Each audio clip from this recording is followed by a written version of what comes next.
Quad की रणनीति में फंसा ड्रैगन, भारत की इस चाल से घुटने टेकेगा चीन। पाकिस्तान में होने वाले आतंकवाद विरोधी अभ्यास में हिस्सा लेगा भारत। एससीओ की ये सदस्य देश भी लेगा भाग। अफगानिस्तान में तालिबान आने से एलओसी पर कितने बदले हालात, पाक के खिलाफ कैसी है इंडियन आर्मी की तैयारी। उत्तर कोरिया ने फिर किया खास मिसाइल परीक्षण। हजारों करोड़ का नान घोटाला फिर से चर्चा में, बढ़ेगी मुख्यमंत्री भूपेश बघेल की मुश्किलें। नमस्कार, स्वागत है आपका इंडिया रिपोर्ट में और मैं हूं आपके साथ सुष्मिता तिवारी। आइए शुरुआत करते हैं आज की टॉप 5 खबरों की। अफगानिस्तान में तालिबान की सत्ता कायम होने के बाद दुनिया में कूटनीतिक समीकरण तेजी से बदल रहे हैं। चीन और पाकिस्तान ने जिस तरह से तालिबान को लेकर गर्मजोशी दिखाई है वो पूरी दुनिया के लिए हतप्रद करने वाला रह गया है। इस बदलाव का दूसरा पहलू भी, जिसका संबंध कोविड महामारी से है। महामारी के दौर में चीन ने जिस तरह दुनिया के सामने अपनी आक्रामक और विस्तारवादी नीति को प्रदर्शित किया है, उसने ज्यादातर मुल्कों को चीन के प्रति अपने नजरिए में बदलाव लाने को मजबूर किया है।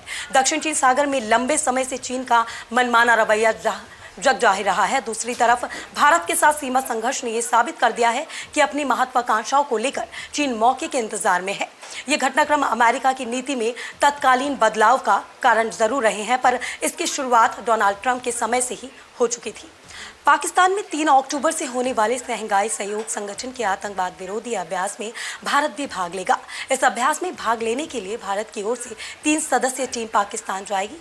बता दें कि पाकिस्तान के नेशो जिले के पबी में 3 अक्टूबर से ASCO regional entry terrorism structure ARATS की अगुवाई में यह आतंकवाद विरोधी एक्सरसाइज आयोजित की जा रही है। इस अभ्यास का उद्देश्य है कि SCO सदस्य देशों के बीच आतंकवाद के खिलाफ आपसी सहयोग बढ़े। वहीं भारत सरकार का मानना है कि इस एक्सरसाइज में उसकी भागीदारी से उसका पाकिस्तान के खिलाफ सीमा पर आतंक को पोषित करने का दावा कमजोर नहीं होगा। अफगानिस्तान में तालिबान के कब्जे के बाद से LOC पर एक बार फिर से पाकिस्तान की तरफ से आतंकियों की घुसपैठ बढ़ गई है। पाकिस्तान समर्थित आतंकी ऐसे समय में NOC से कश्मीर घाटी में घुसपैठ करने की कोशिश कर रहे हैं, जब भारत का पाकिस्तान के साथ सीज फायर एग्रीमेंट चल रहा है। पिछले एक हफ्ते से 4 आतंकी मारे जा चुके हैं और एक पाकिस्तानी आतंकी अली बाबर को जिंदा पकड़ा गया है।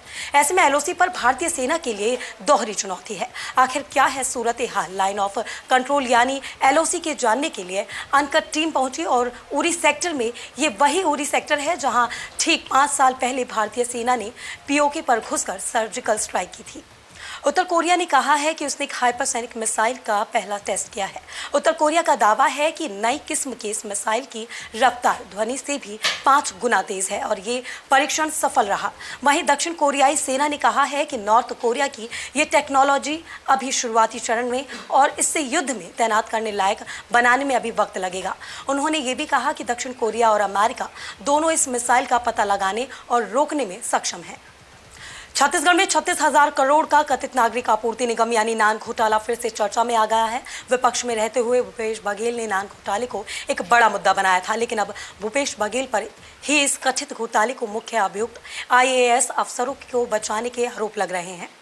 ED यानी पर्वत निदेशालय ने छत्तीसगढ़ में भारतीय जनता पार्टी के कार्यकाल में हुए राशन घोटाले में मनी लॉन्ड्रिंग को लेकर चल रही जांच के बाद सुप्रीम कोर्ट में कहा है कि इस घोटाले की जांच के लिए भूपेश बघेल के आदेश पर बनाई गई स्पेशल टास्क फोर्स से सदस्यों, मुख्यमंत्री और एक बड़े कानून अधिकारी ने इस घोटाले में नाम आने वाले 2 वरिष्ठ IAS अधिकारियों के खिलाफ कथित तौर पर मामले को कमजोर किया है। आज टॉप 5 में मेरे साथ बस इतना ही। दीजिए इजाजत, नमस्कार। चैनल की लेटेस्ट अपडेट्स के लिए देखते रहिए इंडिया रिपोर्ट।